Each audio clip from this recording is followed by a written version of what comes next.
Welcome dear friends. In this video we will discuss daily current affairs MCQs of 22nd February 2024. So let's start. Question is, which stock index broke through a record high on 22nd February 2024, previously set just before Japan's acid bubble burst in the early 1990s?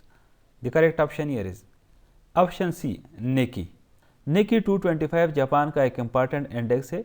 इसको निकी 225 भी कहा जाता है क्योंकि इसका जो index है इसमें टोटल 225 कंपनीज इंक्लूड होते हैं। निकी बेसिकली करता क्या है कि जो टोक्यो स्टॉक एक्सचेंज है उसमें जो टॉप ब्लू चिप स्टॉक्स होते हैं उसको लिस्ट करते हैं और उसकी परफॉर्मेंस को ट्रैक करते हैं। अभी रिसेंटली यानी 22 फरवरी को निकी का जो पुराना रिकॉर्ड था दैट वाज 38,957 पॉइंट्स था, और अभी रिसेंटली इन्होंने जो एक्वायर किया है या जो पीक अचीव किया है दैट इज़ 39,156 पॉइंट्स। ये जो पिछला रिकॉर्ड बना था ये असल में बूम ईयर्स में बना था, और जापान के जो बूम ईयर्स थे दैट वाज बिटवीन 1985 एंड 1989। उसमें जो जापानीज़ एसेट्स थे वो इतनी तेज़ी से बढ़ गई थी उनकी वैल्यू कि वो इसी टेन्योर में ये क्वाड्रपल्ड हुई थी। Which social media platform announced on 22nd February 2024 that it had removed specific accounts and posts in compliance with an order from the Indian government? The correct option here is option D, X. पुराना नाम इसका Twitter था, जब से Elon Musk ने इसको ख़रीदा है तो इसका जो नया नाम है दैट इज़ X। एक्स ने जो अकाउंट्स और जो पोस्ट रिमूव किए हैं तो लोकल मीडिया ये बता रही है कि इस वक्त फार्मर्स की जो ऑन गोइंग प्रोटेस्ट है जिसमें वो डिमांड कर रहे हैं हायर प्राइसेस के लिए, क्रॉप्स की हायर प्राइसेस के लिए।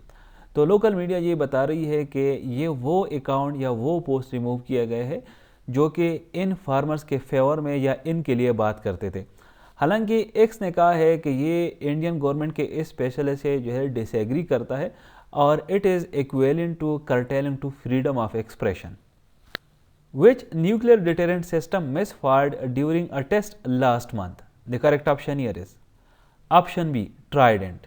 Trident ब्रिटेन का एक न्यूक्लियर डिटेरेंट सिस्टम है और ये न्यूक्लियर वारहेड्स को ले जाने के लिए यूज़ होता है। इस दफ़ा ये जो मिसफायर हुआ है ये असल में 1 महीने पहले हुआ है, लेकिन ये बात रिसेंटली सरफेस हुई है कि इस तरह एक मिसाइल मिसफायर हुआ है और जो फ्लोरिडा कोस्ट है वहाँ पर ये जो है क्रैश कर गया है। ट्राइडेंट मिसाइल अपने साथ न्यूक्लियर वारहेड्स लेके जाता है, लेकिन इस दफ़ा जब ये मिसफायर हुआ तो इस पे डमी वारहेड्स थे, लेकिन खुशकिस्मती की बात यह है कि ये इग्नाइट नहीं हुए। इससे पहले भी इस तरह का एक इंसिडेंट ट्राइडेंट मिसाइल के साथ हुआ था 2016 में, और उस टाइम भी ये काफ़ी एम्बेरसमेंट बनी थी यूके के लिए, और इस दफ़ा ये दूसरी दफ़ा है कि ट्राइडेंट मिसाइल फिर से मिसफायर हुआ है। Which family of open source lightweight AI models did Google launch for developers? The correct option here is option D, Gamma. Google ने ये जो Gamma रिलीज़ किया है ये बिल्कुल फ्री है और एक ओपन मॉडल है, और Google का कहना है कि जितने भी इंडिविजुअल्स है या बिजनेसेस है वो इस मॉडल का यूज़ करके इसको अपने रिक्वायरमेंट के तहत चेंज कर सकता है।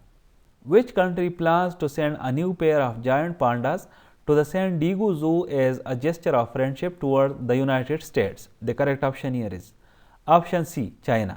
इंटरनेशनल रिलेशंस में एक टर्म यूज़ होती है जिसको कहा जाता है पांडा डिप्लोमेसी।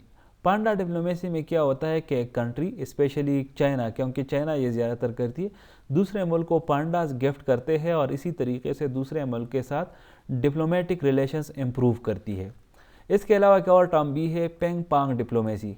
पेंग पांग डिप्लोमेसी में क्या होता है कि एक कंट्री दूसरे मुल्क के साथ जो पेंग पांग प्लेयर्स है वो एक्सचेंज करती है और इसके ज़रिए जो डिप्लोमेटिक रिलेशंस है वो इम्प्रूव करती है, और पेंग पांग डिप्लोमेसी का यूज़ बेसिकली चाइना करती है।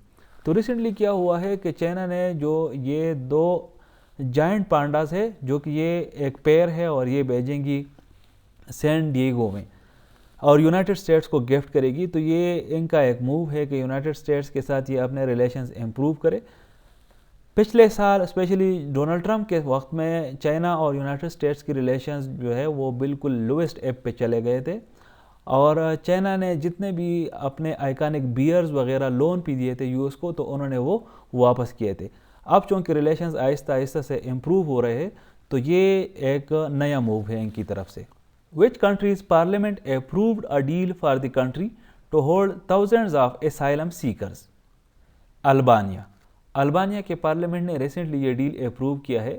یہ 5 ایئر ڈیل ہے اور اس ڈیل کے تحت البانیہ وہ اسائلم سیکرز جنہوں نے اٹلی کے اسائلمس کے لیے اپلائی کیا ہے، اور یہ وہ لوگ ہوتے ہیں بیسیکلی جو کہ انٹرنیشنل واٹر سے ریسکیو کیا جاتے ہیں. تو البانیہ اس طرح کے 3000 مائیگرینٹس کو کسی بھی ٹائم جب بھی ضرورت پڑے تو یہ شیلٹر دے گی. اور یہ ایکسپیکٹ کیا جاتا ہے کہ اس ڈیل کے تحت تقریباً 36,000 مائیگرینٹس جو ہے ایک سال کے دوران، صرف ایک سال کے لیے جو 36,000 مائیگرینٹس یا اسائلم سیکر جو ہے تو البانیہ میں ایڈجسٹ ہوں گے. Which individual was appointed as the chairman of the Press Council of Pakistan (PCP) by the Federal Government of Pakistan on 21st February 2024? The correct option here is option C, Arshad Khan Jadoon. PCP basically Pakistan میں print media regulator ہے اور یہ پچھلے 4 سالوں سے dormant رہی کیونکہ جو سکسیسو گورنمنٹس تھے وہ جو پروسیس ہوتے ہیں اس کے چیئرمین کے اپوائنٹمنٹ کے لیے وہ کمپلیٹ نہیں کر سکے تھے، اور ابھی 4 سال بعد انہوں نے یہ چیئرمین اپوائنٹ کیا ہے. When did the PTI announce that it would be holding fresh intra-party elections? The correct option here is option B, March 3, 2024. Intra party elections کی وجہ سے پہلے سے ہی پاکستان تحریک انصاف بہت سفر کر چکی ہے، کیونکہ جب 8 فروری کے انتخابات ہو رہے تھے تو پی ٹی آئی سے ان کے جو بلے کا انتخابی نشان تھا وہ چھینا گیا تھا. الیکشن کمیشن آف پاکستان نے اس کو چھین لیا تھا اور پھر سپریم کورٹ نے الیکشن کمیشن آف پاکستان کا یہ ڈیسیجن اپہیلڈ کیا تھا. اس کی جو وجہ تھی وہ یہ تھی کہ جو پاکستان تحریک انصاف کی پارٹی کے جو انٹرنل پولز تھے یا جو انٹرا پارٹی الیکشن تھا وہ ان کانسٹیٹیوشنل ڈکلیئر کیا گیا تھا. اور ابھی چونکہ الیکشن ہو گئے ہیں تو پاکستان تحریک انصاف نے ریسنٹلی یہ ڈیسائیڈ کیا ہے کہ یہ انٹرا پارٹی الیکشنز جو ہے وہ منعقد کریں گے. Thank you for watching this video. Stay blessed.